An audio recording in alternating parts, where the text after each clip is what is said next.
It is Wednesday,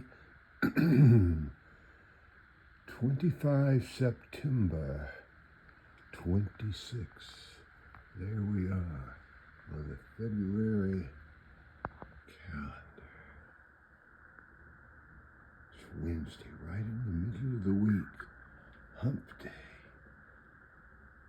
Oh, what do you mean there's signs and omens everywhere, Mr. Natural? I don't get it. Oh, well, skip it, flaky flute, says Mr. Natural back. But look at all the little signs and wonders behind them in the sky. There's something, I don't know, there's a crow and a seven-headed cobra and a little angel, and over there is some kind of whirligig, and there's a flying bird. What is that? Is that some guy? I don't know. There's a girl right in front of him, and I even like surprise art of will. What? Every line, a supreme art of will by R. Crumb. There's that hopping crow, and there's that can under the bush. So he gets every little detail. Even this over on Mystic Funnies. Yeah, there's a guy shooting the whole thing. And from the hymn to the angel, bringing it straight down the middle to, what do you mean? There's signs and omens everywhere, Mr. Natural. I don't get it. Oh, well, skip it, flaky food.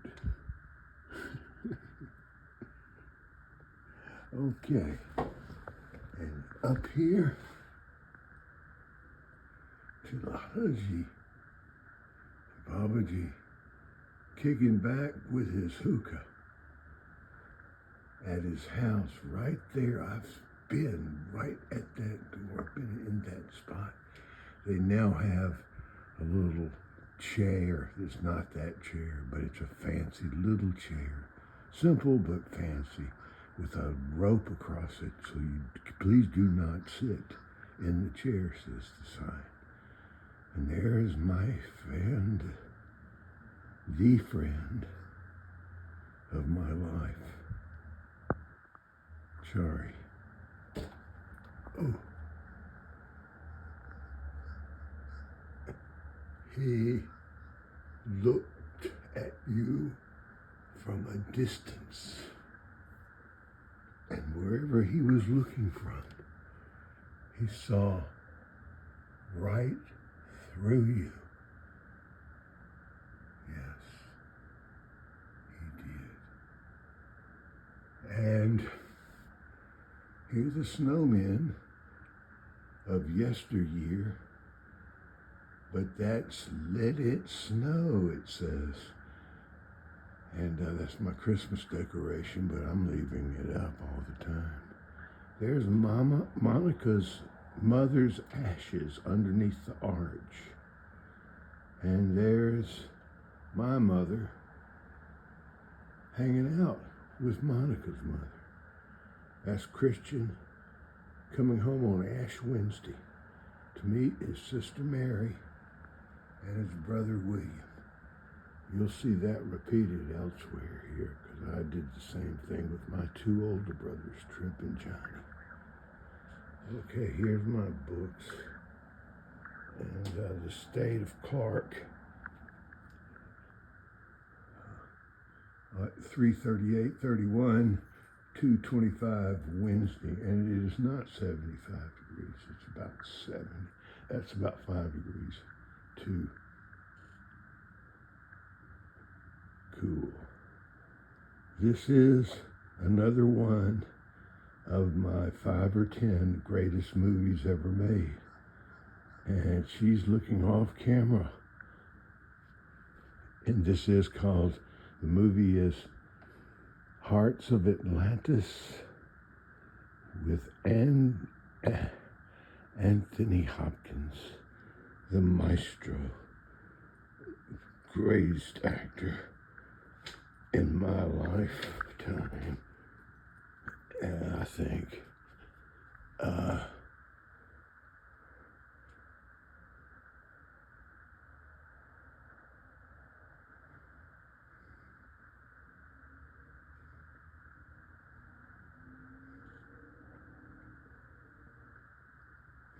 Pet is the deer she shot, and she is supremely happy.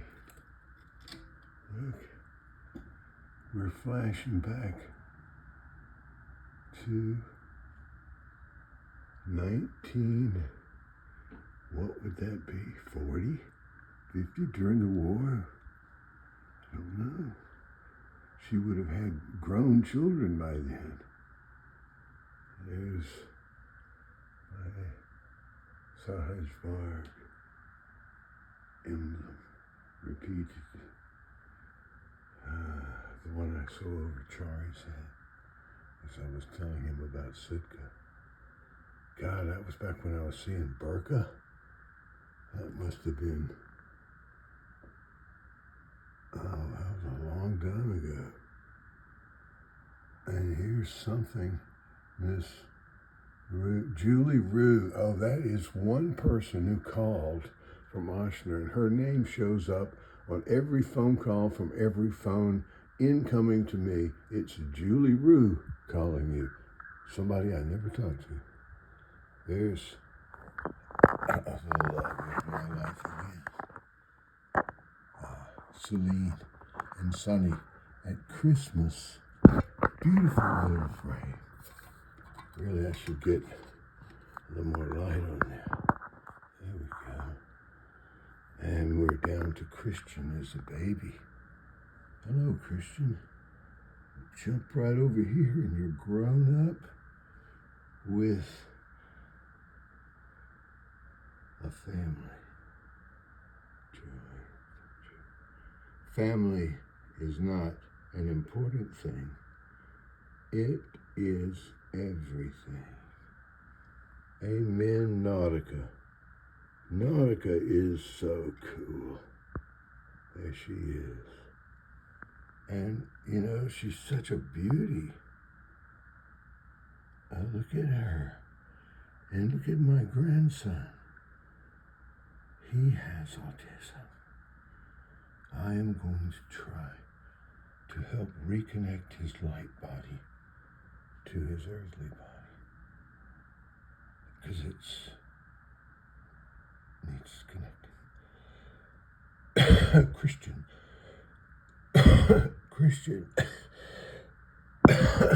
Christian coming home.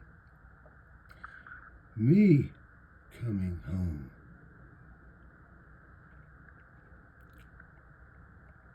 Aunt Barbara looking from afar over Tripp's shoulder down to me. In my first coming home, just like I filmed Christian in his first coming home. I had my mother in my shot. There I am in India with my true father, mother and father. The Guru is beyond anything you can say. There is a great one right there. Vivekananda, who said, in America, they created comfort. In India, we created ease. Pretty cool and actual. That's an old passport photo and some spare change. That's a CD I can't play anymore, and I have no idea what's stored on it. These changing trends of media. That's me in 1969 in Cam Ranh Bay, Vietnam. We used to shoot at things floating toward the ships. Just call them floaters. Anything you saw, you shot. Because anything you saw floating may not just be something floating. It may be something else.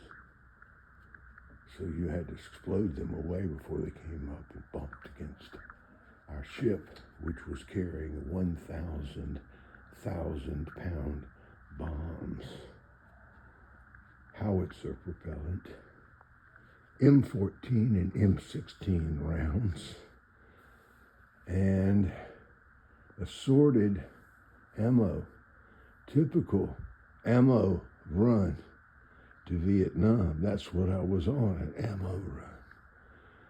And I was the guy bringing the boxes, not from the next trench, but from, can't see that, that's our coat of arms there. I finally got it in focus. You know, amazing little camera work you can do with these iPhones if you just know what you're doing, which I don't. So I'm just kind of taking you along with me on this trip. And I was thinking about showing you my old Barker routine, because I was watching this guy on Hearts of Atlantis just when I'm not going to give you any spoilers because you got to go see it. You got to go see it right now. That's a recommendation. Oh, Lord. So you don't have to go see it right now, but check it out.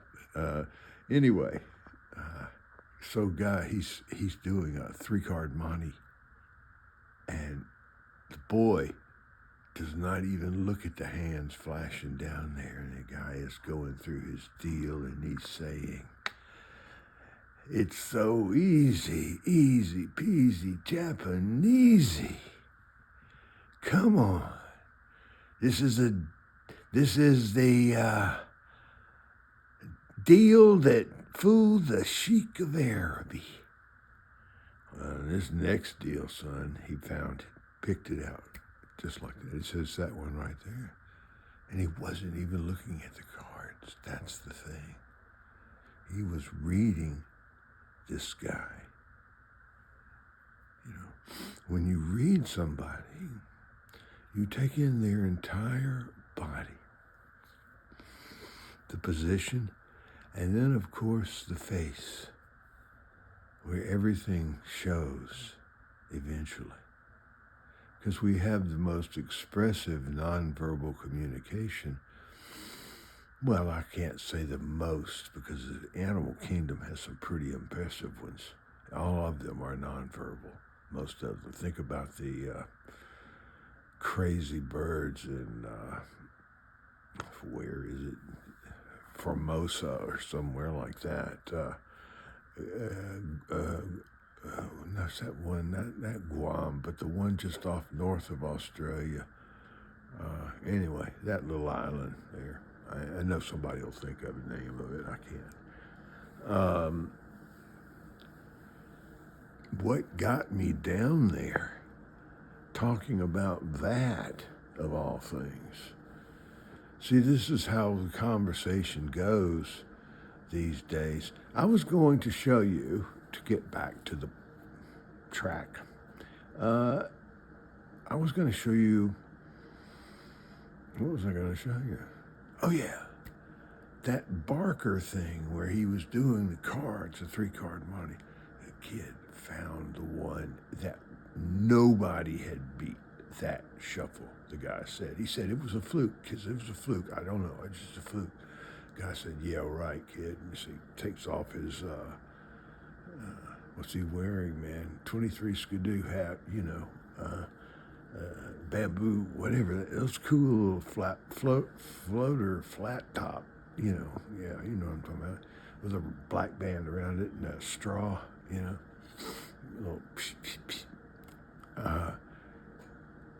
He takes it off, pulls his $4 out of it, I guess, because it looked like a lot more than $4, because the kid is trying to save up for a black Phantom Swiss Army knife,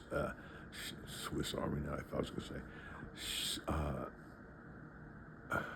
Schwinn bicycle. Good God, I had a Schwinn They had a little headlight on top of the front light, raked back to look like a 1955 Edsel. Man, it had the big, crazy fins and everything on it. I had it souped up with a, ace of spades that would go as the spokes went around. You get a piece of, usually you use a clothespin from the clothesline out back. Just put that on there and bend the cart around the little thing and put it in so the thing's just going and you make a great motorbike sound. So we roared up and down Glenwood Street with those things, and Mr. Gay would come out and say, "Y'all boys, you're making too much racket out there." We were so thrilled that our bicycles were making racket, almost like the motorcycle Scott Wolford got. A little bitty motorcycle, man. It was like a little scooter mostly, but it was fast, and it killed Scott. Came out of his helmet. He was just crumpled. Oh, God. And Miss Wolford, we just saw looking out her front door, standing on the porch, little small stoop, coming out of her house. And she looked German, kind of. And she was staring off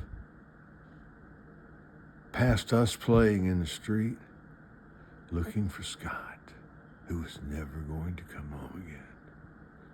Whew. Just a little moment. But back to where we were going, I was going to show you my old